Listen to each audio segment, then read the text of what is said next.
Hello, it's Yullee. Welcome to my channel, and I really appreciate that you're here with me now. And I want to show you what's my project today. It's here. So I was thinking, okay, I have a lot of frames at home like this, which I cannot use because I don't like the style, I don't like the color, it's not vintage enough for me, and they're just lying there useless. So I decided to do a new frame, kind of reborn my frame, and this is how it looks like. And as you can see, it is really shabby, it is really vintage with those crackles and those illuminating glossy on it and gold illumination. I really love it.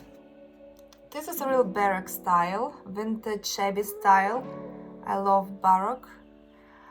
So as you can see, it's just great, and I want to show you in this video that it is really possible to create this frame under 1 hour with really simple and available supplies. So if you are curious how to create this wonderful and magical frame, stay with me, and all the supplies I use are scripted down below in my description box. So if you like the video, please leave me a comment, subscribe to my channel not to miss my further magical projects, and thank you for watching. Enjoy, guys!